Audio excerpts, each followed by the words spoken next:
Hey everyone, Brian Zane here with my review of the AEW New Japan collaboration, the Forbidden Door pay-per-view at the United Center in Chicago. 16,000 people strong attending the show and generally liking most of what they saw here, screaming their heads off the entire time, which is really cool to see. I remember when the tickets sold out and everyone's like, oh, the scalpers, that's going to ruin everything. There's going to be no one in the crowd because all the scalpers took them all and jacked up the prices. Well, clearly that was wrong because it was still a very full, very loud venue here. And, I gotta say, knocking on that Forbidden Door must have unleashed some kind of curse. I don't know if maybe the building is on top of some ancient burial ground or what, because in the days and the weeks and the hours even leading up to this show, we kept hearing these lineup changes for different matches because so-and-so got hurt or so-and-so got sick.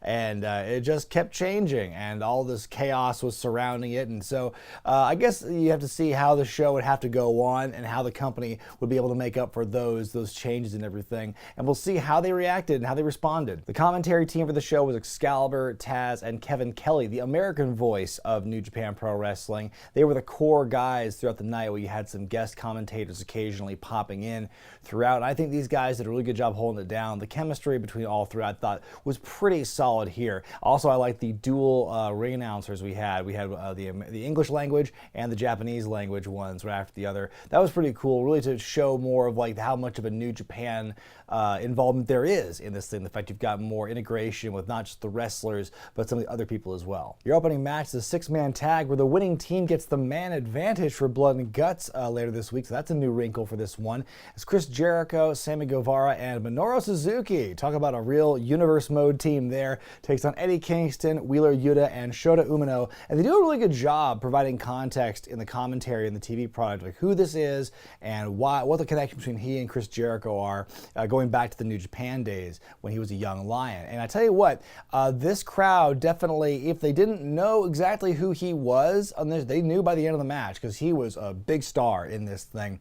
There was no vibe with any one of the shows, like who is this person, from the crowd. It seems there was no apathy, which I really liked, which I enjoyed about this show. The New Japan stars were all treated pretty much like big rock stars, and so even the young guy like Shota Umino there was just great because there's chance for him and everything. Like I said, he did great in this match. We get a great face-off with Kingston and Suzuki. Let's fucking go! I love that strike exchange. He gets a big arm bar on the ropes a bit later. Does Suzuki? We get a triple submission in the ring by the heels, which is kind of surprising. Feels like a very babyface trope. Shota gets a hot tag, takes it to everyone on the outside. Everybody gets their dive on except Suzuki, who nopes it. Everyone gets their shit in. The fans are loving it. Umino and Jericho back and forth. Shota kicking out of the code breaker. Dis Umino with a top rope power slam, but the pin's broken up. Very chaotic moment here with Wheeler Yuta and Sammy and Taya on the outside.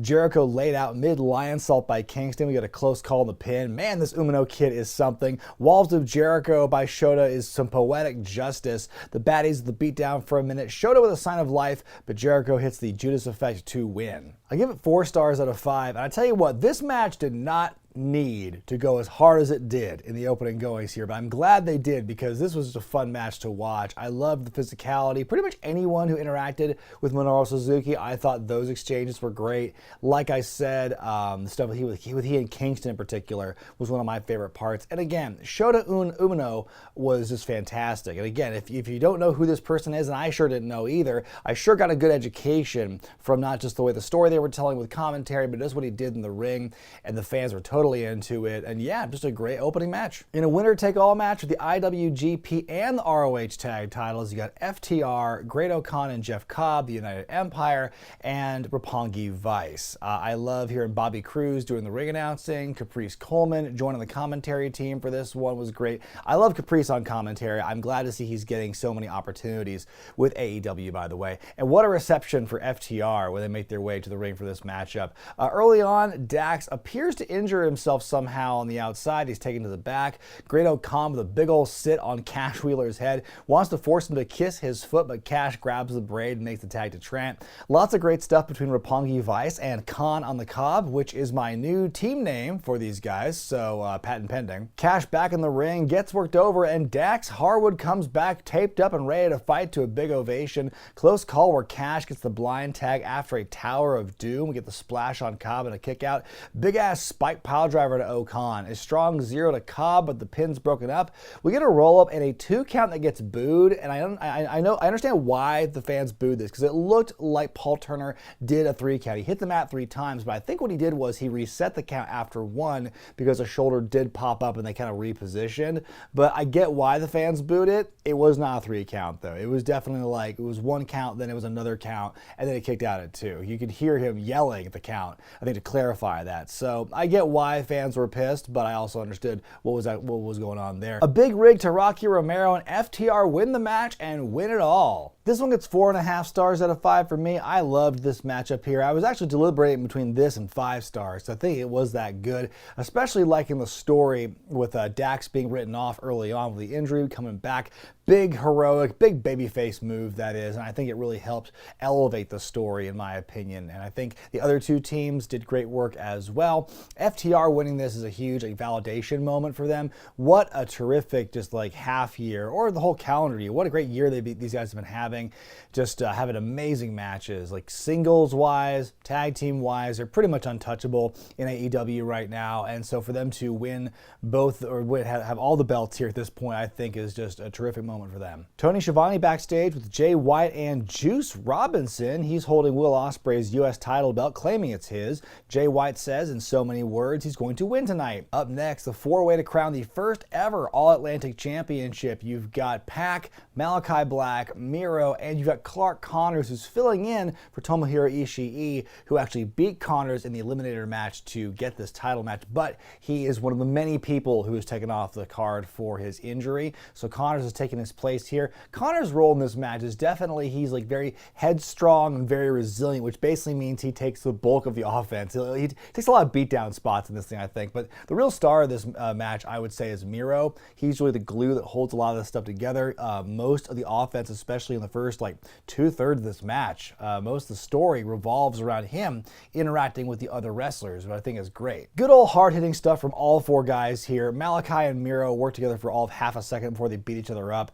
Black gets out a table and setting up outside. Get that kid out of the way. A lot of fighting leads to Miro getting set up. Connors with the spear through the table out of nowhere. He makes this huge comeback, hits Pac with the trophy kill. The pin's broken up. We get a Let's Go Clark chant. Another Tower of Doom spot, which is the second in 3 matches. I mean, if I go back and watch the opener, maybe there's a Tower of Doom spot there, but I think to have 2 in a row with that, it's a little extra. Miro with the big kick to Pac, the game over. Malakai comes in with the Black Mist and the Black Mass.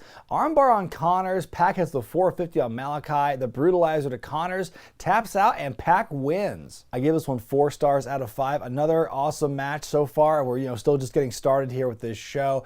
Clark Connors as the replacement for Ishii, I think was fine. I think that it wasn't lacking that Ishii wasn't in this match, and the role that Connors had in this thing, I think did a good job. It made everyone else look good as well, because Connors was kind of that fall guy in the sense that he took a lot of the offense throughout. So I think when he did make his comeback, it made it that much more impressive and fun to watch. So as far as Pac winning, though, I think it's great. He's been one of those guys who's been part of AEW since day one, essentially. And so he's had just banger after banger over these last 3 years. And I don't know if you would call this a consolation prize, but it's definitely cool that, a guy who's not really been able to get a chance to be in the TNT title picture or the AEW title picture, to have a championship is kind of what I said about FTR. It feels very validating for Pac right now. In our next card subject to change matchup, the original 8-man tag match has now been turned into a trios matchup because Takahashi couldn't make it to the show because he had a fever. So you've got the dudes with attitude,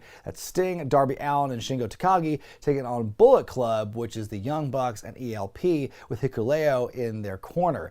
Sting gets his whole big-ass elongated announcement introduction for his entrance, but he does not show up. He doesn't make his way through the tunnel or anything. There's some confusion there. Then out comes Bullet Club with the Bullet Club theme and everything, and Young Bucks wearing the throwback outfits from the ROH days. They pose, the lights cut out. We see what looks to be Sting up in the rafters. Lights cut out again. Then the lights come back up. We see Sting on the entrance tunnel, and he dives onto all of them. Holy shit, what a way to start things off. Darby beats up Hikuleo with his skateboard for a bit it to take him out of action as the match begins. Shivani on commentary bringing up the lineage of dudes with attitude, how back in 1990 when it was them versus the Horsemen at Great American Bash, it was Sting and Lex Luger and the Steiners and the Junkyard Dog, and now these guys are members. So Darby Allin and Shingo Takagi. What a bizarre lineage this particular stable has. Darby taking a lot of heat in this matchup. He takes a Dermis Destroyer from ELP and gets a holy shit chant. Another one by Matt Jackson. Well, somebody watching this show is not going to like that stuff.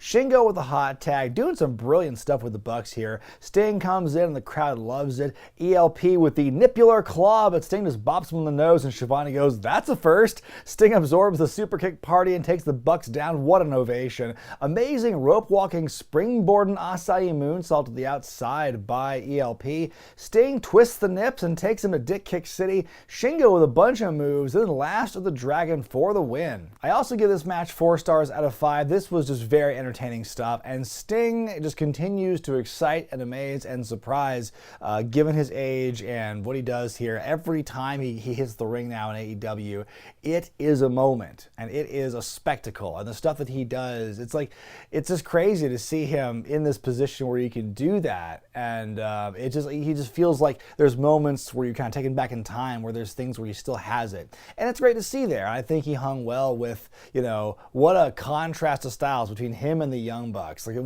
what world would you see those wrestlers on the opposite ends of the ring and it working the way it did? I think it was a fine matchup here, and it was a show for the sake of it. I think Sting was kind of the highlight for me, but everyone did a great job. Backstage, Chris Jericho and the JAS confront Shota Umino, and Jericho fireballs him. "Something's gotta be done," saith Kevin Kelly. On we go to the AEW Women's title match as Thunder Rosa defends against Toni Storm here. The match starts out with some good holds and counter holds, but things soon begin to get ugly and it turns to a slapping and shoving deal before they exchange strikes. Thunder with some big running drop kicks into the ropes. Tornado DDT countered into a Northern Lights suplex on the floor. Thunder wants to go for something big on the apron, but Toni hits a German on it. Hip attack, Death Valley driver. The Fire Thunder driver looks disgusting, but Storm kicks out. Toni comes back, but her arm gives out. Thunder hitting the Final Reckoning, a Dustin Rhodes move to win and retain. I give this one 3.5 stars out of 5. I think these two definitely gave a lot in this thing, but you could tell I feel like they were holding back a little bit on this one. Like, if they have another match down the road, they could really ramp things up. But I think this match definitely was solid nonetheless, and I think it was one of the better ones Toni Storm has had since being in AEW. Thunder Rosa's reign, I think, so far is kind of still chugging along here. I'd like to see a real big badass heel to challenge her at this point, because I think it's the babyface versus babyface thing. I don't think was the best combination, the best clash of styles here. Not to say it was a bad match, but I think you'd get better reactions and better heat from it if it was a more like clear-cut babyface heel dynamic. Jim Ross joins commentary from here on out for this show, and one thing I forgot to mention a couple matches ago when Tony Schiavone joined, that began this whole running gag for the rest of the night where apparently Schiavone was massaging JR's leg backstage, because Schiavone brings it up, JR brings it up no fewer than 3 times the rest of the evening. So, and they're all cracking up all the time here. It was great stuff. Speaking of which, I just love the camaraderie between all the announcers here. Anytime JR makes Taz make one of his little chuckles, it's always a joyous moment. For this World Championship match, 2 dapper yappers. Anyway, on we go to the IWGP US Championship match as Will Ospreay defends against Orange Cassidy. As the match begins, we see Juice Robinson and the Physical Belt in the upper decks watching, and Aussie Open chill on the outside for Will. Orange and Will do a lot of that fun flippy stuff to kick things off. We get some pose-offs here. Ospreay's outmaneuvered early on. United Empire help throw Ospreay right into Orange on the outside. Ospreay working over Cassidy in the ring. We get the abdominal stretch, reaching into Orange's own pocket and pulling out a single deuce. Orange defiantly blocking the Kawada kicks, putting his hands in his pockets. Great comeback by Orange here. Lots of big close calls on those covers. The athleticism between these two just blowing me away. Ospreay going for the Nando's kick, but OC comes back. Aussie Open medals. Orange takes them out, but they get a big double down. In the corner, Orange driving Ospreay's face right into the corner camera. GoPro Jones, we hardly knew ye. Orange hits the beach break, a very close kick out. Orange punch intercepted it into a cutter, another one, and a kick out. Orange dodging the hidden blade, more counters, more kickouts, a stormbreaker in the end for Ospreay to win and retain. This one I'm going to give 5 stars out of 5. This was my favorite match of the evening, and like I said, it was this and the tag title match, which to me I was kind of deliberating 4.5 or 5. This one I thought was just great. Some of the close calls here were super close and just felt so just epic to watch at times. God, Orange Cassidy is so good, and so is Will Ospreay too. Two guys who I don't think get a fair shake all the time for what they do in the ring, but how could you really question either of those men after what we saw in this particular matchup? And you really had everything here. You had your big impact, you had your big moves, you had your story, but you also had a little fun thrown in there as well, and kind of ramping up from there. And again, seeing more of what Orange can do just with his hands in his pockets or without. He has a great connection with the fans, and Ospreay had that connection too. I think they both worked the crowd well. This is just a really, really fun match. And if you watch one match on this show tonight, if it's not the tag title match, I would argue it's this one. After the bell, the UE want to lay it in more. Out come Roppongi Vice, but they are thwarted. Then Katsuyori Shibata appears. He cleans house, tries to get the rear naked choke on Ospreay, but he escapes. Orange and Shibata face off. Cassidy puts the sunglasses on him. That was amazing. So then after the big surprise with Shibata, we go to our next match with Zack Sabre Jr. taking on a mystery opponent.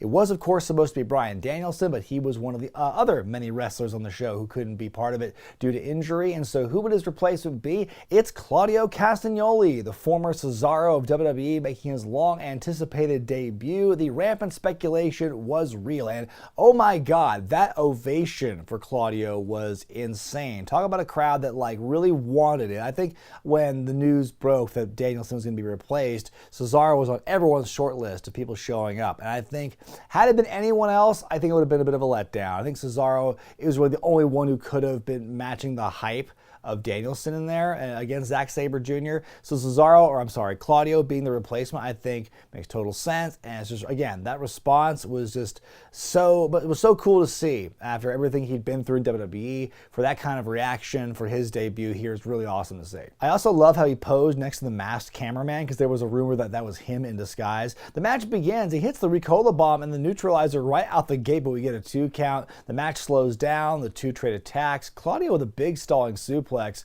Sabre coming back, nasty looking joint manipulation, working both the arms of Claudio, then he starts twisting the leg. Great moments where Claudio just looks peeved at Zack's strikes before hitting his own ridiculous uppercuts. Sabre hanging on to Claudio's arm as they go over the ropes and the outside. Claudio picking him up, walking him up the steps, and just hucking him into the ring. That's unreal. Octopus holding the ropes in the top turnbuckle at one point. After a lot of teasing, we finally get the big swing, but Claudio's arm is too hurt to do more than 5 rotations.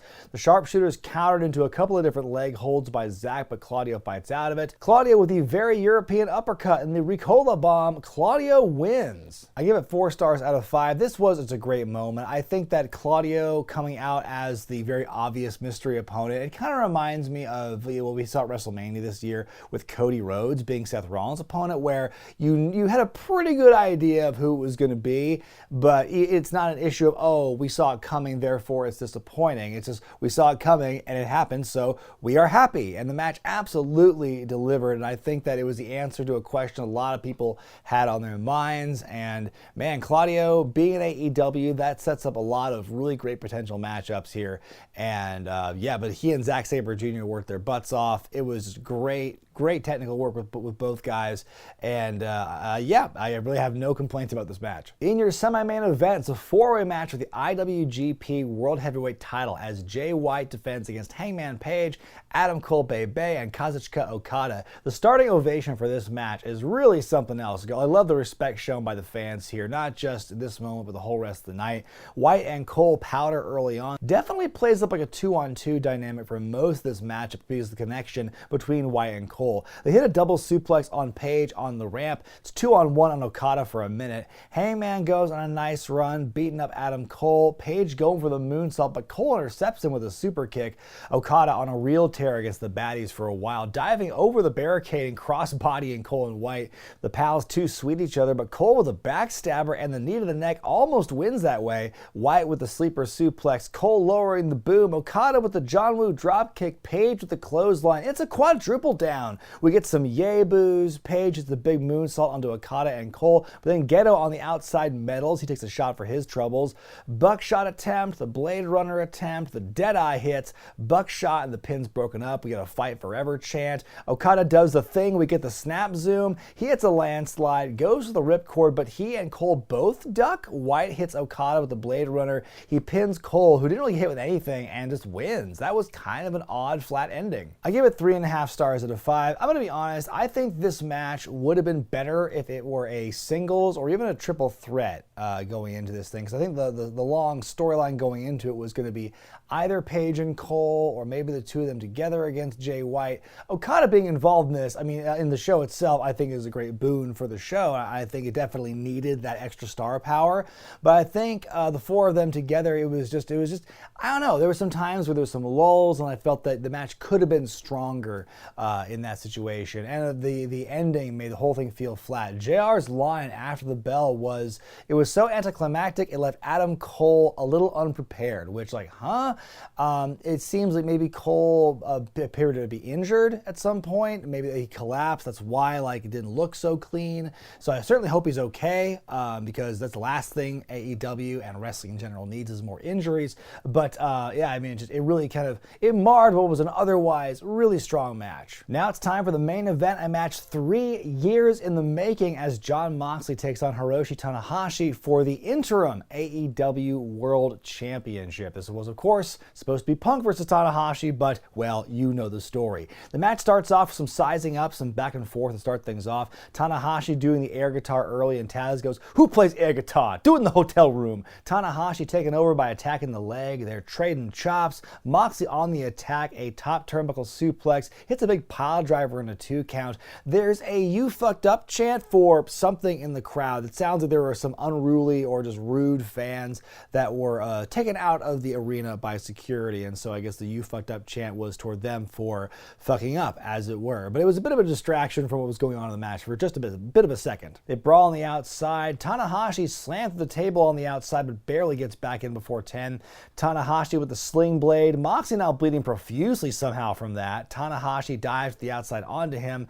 Paradigm shift and a very close kick out. We're getting a lot of those tonight. Tanahashi with the cross body, the high fly flow. Moxley kicks out and gets the choke in, gets some more near falls. Moxley with a rear naked choke, but Tanahashi fights it. Into the Death Rider. Moxley wins and is the interim AEW World Champion. I give it 4.5 stars out of 5. This match was physical, it was intense, there was lots of drama and excitement. This match definitely lived up to the hype and the expectations that they had been building here for the last 3 years. I think these guys definitely brought it, left it all out in the ring. Like I said, very physical, and I think it was the right call for Moxley to win this one. Then after the bell, Chris Jericho and Daniel Garcia come out to beat up both men. Out come Eddie Kingston, he joins the scuffle. We get Santana, Ortiz, and Yuta.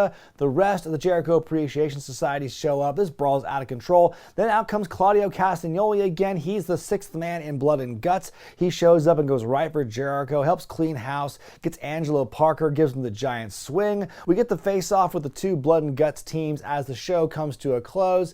I thought that part at the end was a little unnecessary. I mean, they've been doing a pretty good job building Blood and Guts up to this point. I don't know if we needed that big group face-off, but I get why they had that as one final push and kind of reestablish, hey, Claudio's part of the face team now. But at the same time, it really took away from the moment of Moxley winning. Like, he's the first 2-time champion, technically, and, you know, he's won it for the first time since losing it to Kenny Omega, and it's a big deal. And I think this interim AEW championship should have been given a bit more respect after the bell than it was. So, yeah, that's a bit of a nitpick, but I think besides that, I thought it was an okay ending to the show, but the main event itself was great. My grade for the Forbidden Door pay-per-view is an A-.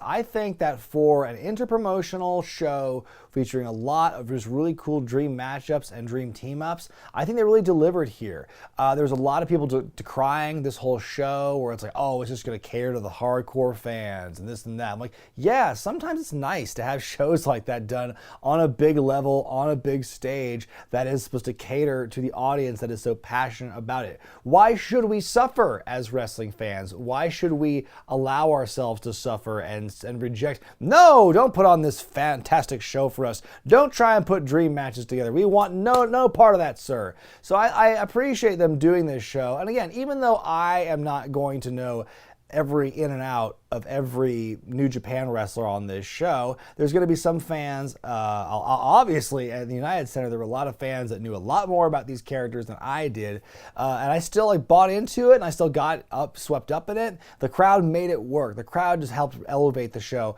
so much, and not to mention, just top to bottom, great wrestling action in general. And there wasn't really a bad match on the show, and most of them were just fantastic. And again, Will Ospreay, Orange Cassidy, that's my pick for the match of the night. The tag title one, it's right neck and neck, I think, those two matches for me.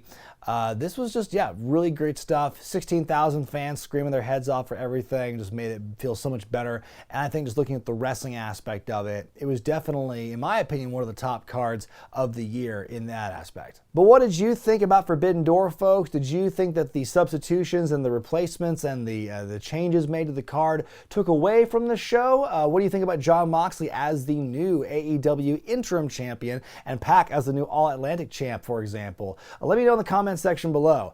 I'm Brian Zane, and I'll see you next time.